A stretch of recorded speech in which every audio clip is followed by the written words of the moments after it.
chicos, bienvenidos. En esta serie de videos vamos a empezar a analizar lo que se refiere al transporte a través de las membranas biológicas. Pero antes de arrancar con eso, tenemos que definir algunos conceptos que tienen que ver con física o en este caso con biofísica, porque básicamente los seres vivos no somos otra cosa que un tipo particular de sistemas físicos. En este caso en particular somos sistemas abiertos en estado estacionario. ¿Qué significa esto? Como sistemas abiertos quiere decir que estamos permanentemente intercambiando materia y energía con el medio que nos rodea. Y el concepto de estado estacionario quiere decir que nuestras variables están alojadas del equilibrio con el medio externo, algunas más alejadas que otras, algunas pueden estar en equilibrio con ese medio externo, pero en términos generales como sistema biológico estamos en un nivel diferente al medio ambiente. Y todo lo que entra de alguna forma tiene que salir. Básicamente, cuando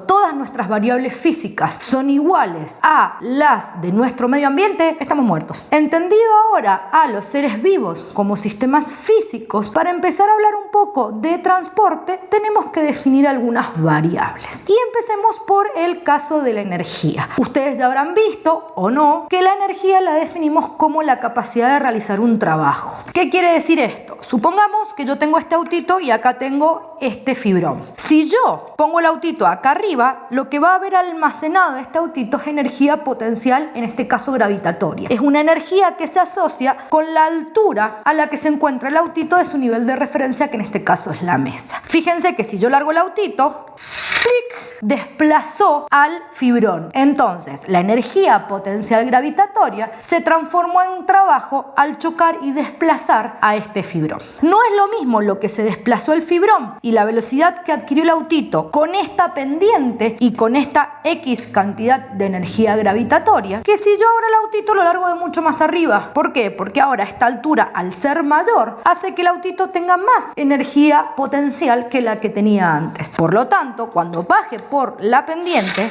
va a agarrar más velocidad y fíjense que desplazó mucho más al fibrón. ¿Por qué es importante esto? Porque lo que vamos a empezar a analizar ahora nosotros son cómo se mueven las sustancias entre el medio extracelular, por fuera de la célula, y el medio intracelular, es decir, adentro de la célula. Y el elemento que separa ambos medios es la membrana bilipídica o membrana plasmática. Supongamos que tenemos una molécula que no tiene carga, por ejemplo, urea. Entonces yo tengo ureas, tengo ureas, tengo ureas, tengo ureas, tengo ureas, y del lado interno también tengo un poco más de urea. Pero fíjense que yo acá tengo muchas ureas y acá tengo poquitas. Si yo lo viera y lo comparara con lo que vimos recién del autito, acá está pequeñito en su pendiente más bajita y acá tengo el auto mucho más alto. ¿Qué significa esto? Que yo tengo un gradiente, tengo una diferencia. Acá tengo 5 moléculas, acá tengo 2. La diferencia entre lo que tengo acá y lo que tengo acá va a recibir el nombre de gradiente. ¿Y por qué es importante? Porque las cosas se mueven desde donde yo tengo mayor gradiente, más energía potencial en el caso del autito, a donde tengo menor gradiente. Esos movimientos van a ser espontáneos porque obedecen a las leyes de la termodinámica. Traduzcámoslo. Yo tengo este fibrón arriba de la mesa. Acá, con respecto al piso, tengo más energía potencial en la mesa que en el piso. Y eventualmente, si yo lo hago suficiente, este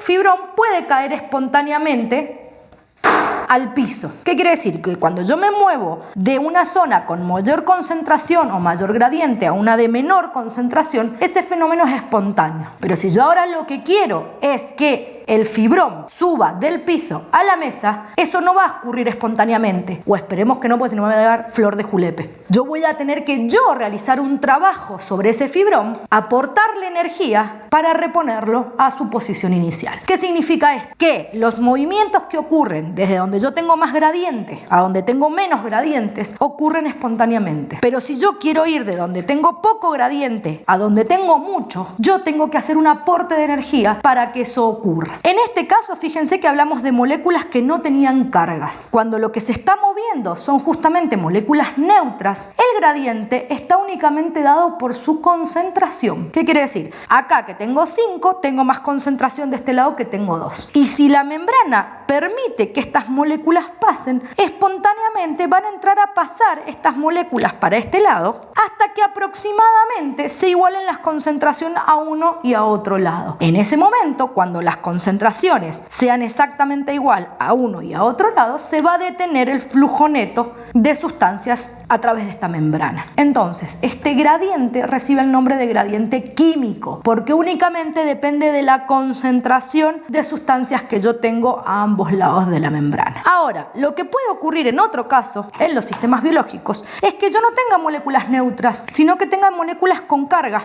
que tengan distinta concentración a ambos lados de la membrana. Entonces, ¿qué es lo que va a ocurrir acá? Que yo no solo tengo distinta concentración, ahora tengo 4 versus 2, mi gradiente ahora es positivo para el cloro en el lado intracelular, sino que encima también al tener más cargas negativas de este lado, 4 cargas negativas versus 2 cargas negativas de este lado, también ahora tengo una diferencia eléctrica, porque este lado, al tener menos cargas negativas, va a ser más positivo, estableciendo una relatividad entre el lado externo y el interno. ¿A qué voy con esto? Que ahora el gradiente y el flujo, es decir, el movimiento que se va a generar, no solo va a depender de la cantidad de partículas, es decir, de su concentración a ambos lados, sino que también va a depender de su carga. Y en este caso, entonces, ese gradiente recibe el nombre de gradiente electroquímico. La mayoría de las sustancias que atraviesan la bicapa lipídica en una célula, en cualquiera de las dos direcciones, van a ser transportadas o por gradientes químicos, si no tienen carga,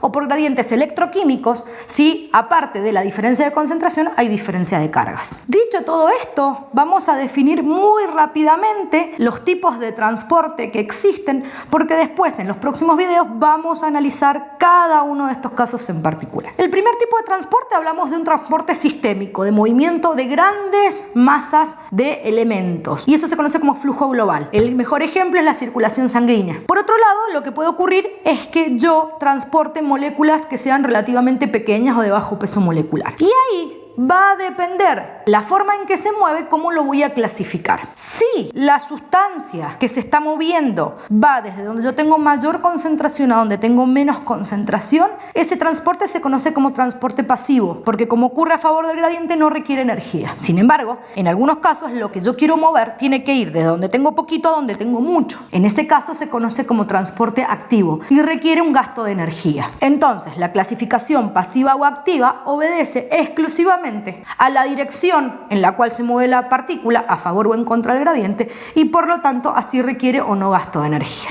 Otra forma de clasificar los transportes de estas moléculas relativamente pequeñas tienen que ver con que si directamente pueden atravesar la bicapa lipídica o si tienen que hacerlo a través de proteínas que van a fusionar como canales para que pase esa sustancia. Entonces, cuando la molécula atraviesa directamente la bicapa lipídica, hablamos de difusión simple. Mientras que si la molécula requiere de una proteína que funcione como túnel para que atraviese la bicapa lipídica, hablamos de difusión facilitada. Y estas proteínas pueden ser de dos tipos, canales o carriers. Lo vamos a ver más adelante. Observen que en el caso del transporte pasivo, este puede ocurrir por difusión simple o puede ocurrir por difusión facilitada. En el 95% de los casos, esa difusión facilitada es por medio de canales. En el otro pequeño caso es por medio de carriers. Ahora, el transporte activo sí o sí tiene que ser siempre facilitado por proteínas. Y en estos casos van a ser carriers. Para terminar, nos queda hablar de los movimientos en masa. ¿Qué quiere decir? Que voy a transportar a un lado a otro de la membrana cosas mucho más grandes. Pensemos, por ejemplo, una bacteria que la quiero entrar para destruirla. En esos casos, lo que van a ocurrir son mecanismos de fusión de vesículas. Las cosas van a entrar y salir, pero no ya sueltitas, sino que van a entrar y salir adentro de una vesícula que se va a fusionar con la membrana plasmática. Cuando las cosas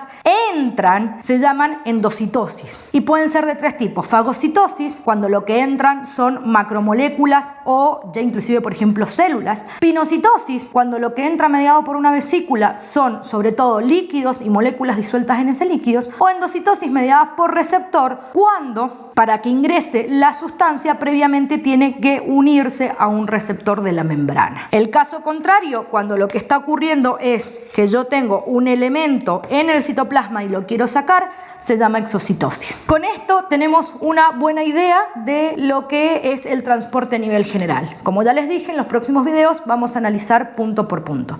Nos vemos.